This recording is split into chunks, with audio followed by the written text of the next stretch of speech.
What's up again, guys? Brian here at 3TR, and I got another trailer review for you guys.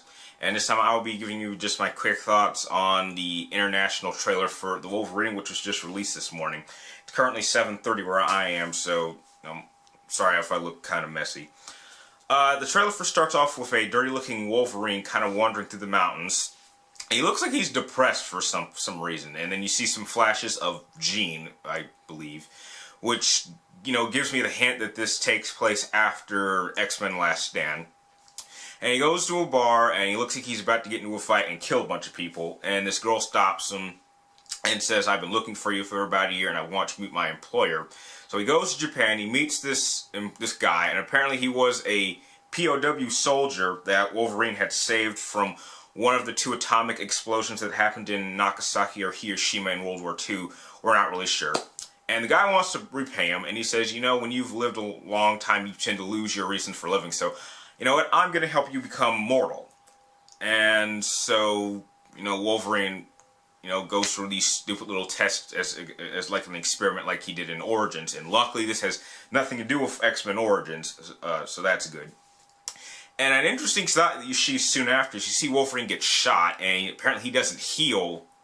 And then he's trying to fight off a couple guys with his claws, and he's like losing his strength. So it's a hint that perhaps Wolverine is starting to lose his powers. And then you see a couple action scenes of Wolverine fighting off some ninjas, going head to head with a samurai soldier, and then having this real interesting fight on a speeding train. And there's even this really cool shot of Wolverine lifting himself up and allowing the speed of the train to move him, to shoot him backwards. Or kind of shoot him, heading to the back of the train towards the guy who's chasing him. So that's a really cool shot. And overall, I'll be honest, I'm not super excited to see Wolverine. Perhaps a second trailer may show some, more clarity as to what exactly is going on.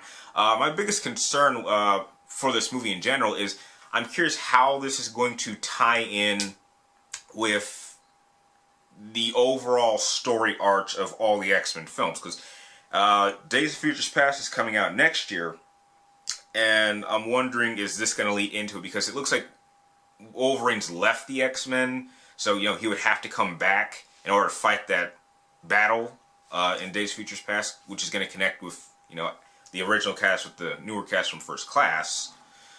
And I'm just a bit worried about some character elements, because I don't think I've ever seen Wolverine really get that depressed. I mean, he's had a lot of love interests, and he's killed a couple of them, but he's never been devastated to the point where he just didn't want to live anymore. And he's been alive for centuries. So it's just bugging me that we're seeing an emotional Wolverine who's going in the same funk that Scott was in Last Stand. That's my only concern, and I hope it's not like that the whole movie. I really hope we get to see that just bloodlust, rage, killer Wolverine that we all know and love. And I've left the trailer in a link in the description down below, so I'd really like you guys to check it out and give me your guys' thoughts. And if you like this little trailer review, please like, comment down below, and please subscribe to keep track of my future movie and video game reviews. And like always, thank you guys for watching, and I'll see you next time.